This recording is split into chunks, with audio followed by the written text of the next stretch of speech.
ဒီခါပြောမယ့်အကြောင်းအရာကြတော့ဒါဘာလဲဆိုတော့ပေါ့နော်စာရေးသူပပောက်ရေးထားတဲ့အကြောင်းအရာကျမ်းမာဖို့ရေကြဆိုတဲ့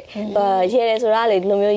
နှခမ်းလေးစီပြီးပြုံးနေရမျိုးမဟုတ်ဘဲနဲ့ဒါလွတ်လွတ်လပ်လပ်ပျော်ပျော်ရွှင်ရွှင်နဲ့ဥလိုက်တဲလိုက်ရေးရမှာပေါ့နော်ဘဝကွဲရေးရမှာပေါ့အဲ့လိုပြောပြတာဒီတော့ရေမောခြင်းရဲ့အကျိုးနဲ့ပတ်သက်ပြီးတော့လည်းဒါဖော်ပြထားတာပေါ့နော်ပြီးတော့ဒီရေမောပျော်ရွှင်ခြင်းဟာဆိုရင်ကိုယ်စိတ်နှပြကျမ်းမာစေပါတယ်နောက်ငွေမကုန်စေတဲ့သဘာဝစေစမ်းတက်လက်ပါတဲ့အဲ့တော့ကြောင့်လည်းဒါပေါ့နော်လွန်ခဲ့တဲ့ရှေးနှစ်ပေါင်းများစွာကတည်းကဒါနိုင်ငံတကာစုတည်တရားဖြစ်တဲ့သူတည်တည်ကနေပြီးတော့ဒါရေမောခြင်းဟာဆိုရင်အကောင်းဆုံးဆေးတစ်ခွက်ဆိုပြီးတော့သူတို့ပြောခဲ့ကြတယ်ပေါ့နော်အထူးသဖြင့် American England နဲ့ India နိုင်ငံတွေမှာဆိုရင်သူတို့ရေမောခြင်းစင်တာပေါ့နော်ဒါမှမဟုတ်ဒါပြောမယ်ဆိုရင်ဒါကျမ်းမာစေတဲ့စင်တာတစ်ခုအနေနဲ့ဒါရေမောဖို့အတွက်ကိုသင်တန်းတစ်ခုသီးသန့်အဲ့လိုမျိုးဖွင့်တာမျိုးရှိတယ်တဲ့ရေမောဖို့အတွက်ပေါ့နော်ပြီးတော့အသက်ကုန်ကြီးရမယ်အသက်လို့ကိုကြီးရမယ်ရေရလည်းနော်ဒါပြောမယ်ဆိုလွယ်ထင်ကြတကယ်တမ်းတော့လေတကယ်စိတ်အဲ့လိုအဖြစ်ပြတစ်ခုမရှိဘဲနဲ့ရီးမယ်ဆိုရင်ခက်တယ်အရန်ခက်တယ်နော်အသက်လွတ်ကြီးကြီးရကြုံမှုတယ်နော်ကြုံမှုရလေတောင်းရလို့ရီးရ training မှာလေကိုလိုက်တဲလိုက်ရီးဆိုဘလို့ရီးလို့ရီးရမှလည်းမသိဘူးနော်ဒီတော့ရေမောပျော်ရွှင်ခြင်းနဲ့ပတ်သက်ပြီးတော့သူတို့ကတော့အကျိုးကျေးဇူးတွေအများကြီးရေးထားတယ်ဒီတော့ဥလိုက်အသေးလိုက်ရီးရတော့အကောင်းဆုံးပဲတဲ့အဲ့ဒီမှာသူတို့ဒီဖွင့်လှစ်ထားတဲ့သင်တန်းတွေမှာဆိုရင်စောင်ပုတ်ရှိတယ်အဲ့ဒီစောင်ပုတ်ကဘာလဲဆိုတော့ LOL ကိုမမေ့ကြနဲ့တဲ့တို့တွေဆိုရင် comment တွေမှာဆို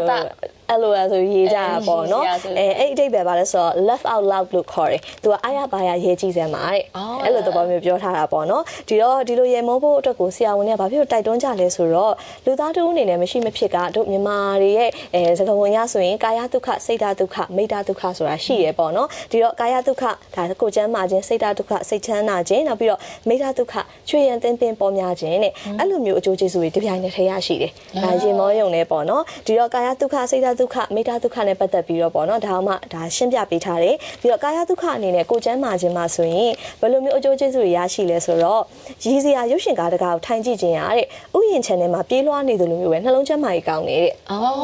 ပြီးတော့ဒါပျော်စရာရုပ်ရှင်ကားလေးတွေထိုင်ကြည့်ရမှာပေါ့နော်နောက်ဟာသားဇမျိုးရုပ်ရှင်ကားလေးတွေဒါတွေကိုမှအချိန်တစ်နာရီကျော်လောက်ပေါ့နော်ထိုင်ကြည့်ပေးမယ်ဆိုရင်ကိုခံစွမ်းအားတိုးမြင့်စေတယ်နောက်ပြီးတော့ဒီအပန်းဖြေအနားယူခြင်းဟာဆိုရင်လေတဲ့ဒါရီမောခြင်းနဲ့သူကစားတူပေါ့အကျိုးကျေးဇူးလည်းရရှိစေတယ်တဲ့ဒီတော့အပန်းဖြေပြီးတော့နားယူမလားဒါမှမဟုတ်လ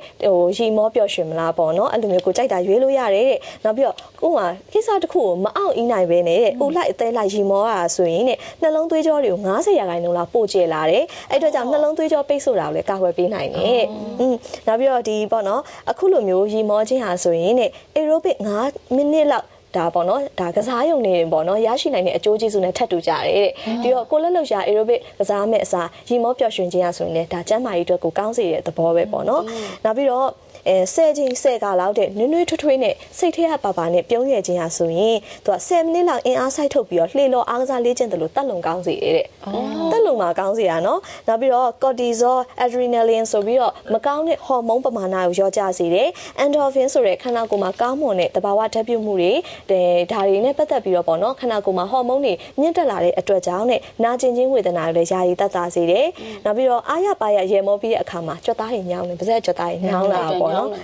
အဲ့ခါမှာဆိုရင်သူကဘာလဲဆိုတော့အဲ့လိုမျိုးအားပါရွယ်မောတဲ့အတွက်ကြောင့်ကြွက်သားတွေမှာဆိုရင်လည်းသွားပြီးအလုပ်သူတို့ဖြစ်တယ်သွေးလည်ပတ်မှုလည်းကောင်းတယ်သွေးတိုးလည်းကျစေတယ်နောက်ပြီးသွေးထဲမှာအောက်ဆီဒင်တက်လည်းပို့ပြီးပွားများလာစေပါတယ်တဲ့နောက်ပြီးတော့အားရပါရွယ်မောလိုက်တဲ့အတွက်ကြောင့်အဆုတ်ထဲဝင်လာတဲ့လေကတာမန်ထက်3ဆပိုများတယ်တဲ့နောက်နေ့နေ့ချက်အိပ်ပျော်တယ်တက်ရှိချမ်းပါတယ်ဒါကာယဒုက္ခပိုင်းနဲ့ပတ်သက်ပြီးတော့ကိုကျမ်းမာခြင်းနဲ့ပြည့်စုံစေတယ်ရေမောပျော်ရွှင်ခြင်းကအများကြီးရမှာပေါ့နော်နောက်စိတ်ဓာတ်ဒုက္ခမှာဆိုရင်ရေလိုက်တဲ့အခါမှာဘာလဲဆိုတော့စိုးရိမ်စိတ်တွေလျော့ပါတက်တာသွားတယ်တဲ့နောက်ဒီကိုအနေနဲ့ပေါ့ကိုအကြောင်းအရာတစ်ခုကိုတအားပြောပြီးရီမောလိုက်တဲ့အခါမှာဆိုရင်ကိုဘဝမှာဆိုရင်တစ်ခါမှမရဘူးတဲ့အလုံးစုံပျော်ရွှင်မှုရလိုက်တယ်လို့ပါပဲတဲ့ဒီတစ်ခဏမှာကို့မှာတအားပျော်ရွှင်သွားပျော်ရွှင်တဲ့ပျော်ရွှင်မှုပေါ့နော်ဘာမှလဲလို့မရဘူးတဲ့နောက်ရေမောခြင်းဖြစ်စိတ်ဆင်းရဲမှုရနေယာယီတက်တာစေတယ်နောက်ပြီးတော့မကြာခဏဆိုသလိုတဲ့ရီမောပျော်ရွှင်ခြင်းရဆိုရင်တဲ့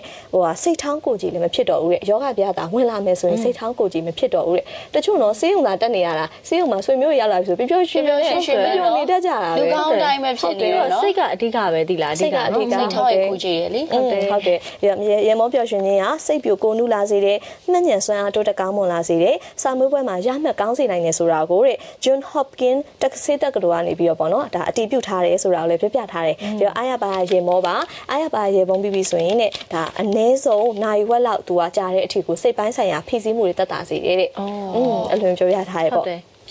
ရေမောလိုက်လို့ရှိရင်လေလုံးဝလူကစိတ်ပေါ့ပါသွားတယ်ပြီးတော့အလုပ်တစ်ခုလုပ်ဖို့ဆိုရင်တော့မှစိတ်တလူတဲ့အရန်ကိုပေါ့နော်နေလို့ထိုင်လို့ကောင်းတယ်ပေါ့ပါနဲ့တကယ် relax ဖြစ်တယ် လွတ်လပ်သွားတာပေါ့နော်ဒီတော့ကာယဒုက္ခစိတ်ဓာတ်ဒုက္ခပြောရရင်မိတ္တဒုက္ခနဲ့ပတ်သက်ပြီးတော့ချွေရင်တင်းပင်ပေါများခြင်းပေါ့နော်ဒါနဲ့ပတ်သက်ပြီးတော့ဘယ်လိုမျိုးဆက်ဆက်မှုရှိလဲဆိုတော့ရီမောပျော်ရွှင်ခြင်းရဆိုရင်လူမှုပေါင်းတင်ဆက်ဆံရေးခိုင်မြဲစေတယ်တဲ့ဘာလို့ဆိုတော့ကိုယ့်ရဲ့အဖွဲ့ထဲမှာဆိုရင်ဟာတညံရွှင်ခြင်းရဆိုရင်လူအများရဲ့အာယုံစိုက်မှုတွေကိုယ့်ဘက်ပါလာအောင်ဆွဲဆောင်နိုင်တယ်တဲ့ ဟုတ်တယ်ဟာတညံရွှင်တဲ့သူတွေကအပေါင်းအသင်းလည်းများတယ်နော်အပေါင်းအသင်းများတယ်နော်သူတို့ပျော်ပဲနေတတ်တယ်နောက်ပြီးအသင်းအဖွဲ့အစည်းလုံးညီညွတ်တဲ့ဒါစိတ်ဓာတ်ကိုလည်းတိုးပွားစေတယ်နောက်တပားသူအခက်အခဲကိုကုညီဖြည့်ရှင်းလို့စိတ်လေတဲ့ရီမောပျော်ရွှင်သူကိုယ်တိုင်ကနေပြီးတော့တဖွာဖွာဖြစ်ပေါ်လာတတ်တယ်တဲ့နောက်အရာရာကိုအကောင်းမြင်တဲ့အကြည့်နဲ့ပဲကြည့်တတ်လာပါတယ်တဲ့ဒီတော့ပေါ့နော်ဇဝနာညံလို့ခေါ်တဲ့ဟာတညံကိုမျိုးချင်းဟာဆိုရင်လူချစ်လူခင်ပေါများစေတာကတော့ဧကံမှုချပါတဲ့ဒါပေမဲ့တခုတော့သတိထားပါတဲ့ဦးလိုက်သေးလိုက်ရီမောပြီးအကြီးလွန်ပြီးတော့တဲ့ဘိုက်အောင်ရင်တော့သူတာဝန်မယူဘူးနော်တဲ့ဆိုင်လိုရေးရတယ်တရားပြောရင်ဆိုနေတာအားကြီးနေမှာအားကြီးနေမှာဆိုလို့ပေါ့နော်ဒီတော့ရေမောပျော်ရွှင်ခြင်းဟာဆိုရင်လူတိုင်းအတွက်ကောင်းပါတယ်ဒါပေမဲ့နေရာတိုင်းမှာတော့သွားပြီးရီလို့တော့မရဘူးပေါ့နော်ဒါပေမဲ့အကောင်းဆုံးကိုယ်အနေနဲ့ပေါ့နော်ဘယ်ရမဆိုအကောင်းမြင်တဲ့စိတ်နဲ့ကြည်နိုင်ဖို့ကတော့အဓိကပဲပေါ့နော်ဟုတ်တယ်ဒါကိုယ့်ရဲ့ဒါရင်းနှီးရဲ့ပေါ့ပေါ့ပါပတ်ဝန်းကျင်တစ်ခုရောက်ပြီဆိုရင်တော့ဥလိုက်တဲ့လိုက်ရီလို့ရတာပေါ့နော်တခြားဒါအခမ်းအနားတစ်ခုဒါသစိမ်းနေရှိမှာတော့ဥလိုက်တဲ့လိုက်ရီသွားရီလို့ရှင်တော့နော်မခက်လေးစားရတော့ရောက်သွားလိမ့်မယ်နော်တရားဒေသချွေးရမယ်တချို့ဆိုရင်စိတ်ထဲမှာဟိုကလေသူများပါလို့ရီကျင်နေဟုတ်တယ်ဖြစ်နေသူအကြီးတက်ခံရှိတာလေအကြီးတက်ခံရှိတာနော်အဲ့လိုတရားရောက်အရှိမကိုရှိမအဲ့လိုလာလို့သူရဲ့လှုပ်ပုံရှားပုံတွေကအစားရီကျင်တယ်လို့ဖြစ်နေတာမျိုးအဲ့လိုခေါင်းထဲမှာတော့ဟာသားကိုတွေးလိုက်တာလေဟုတ်တယ်အဲ့ဒါလေအကောင်းမြင်စိတ်မွေးတာပဲနော်ကဲအစဉ်ခဏနားလေးရအောင်နော်ထပ်မံပြတင်ဆက်ပေးစရာအကြောင်းအရာရှိပါသေးတယ်အခုတော့ခေတ်သစ်ပြုံးမေးအစီအစဉ်ဒီမှာခဏလေးနားအောင်မယ်နော်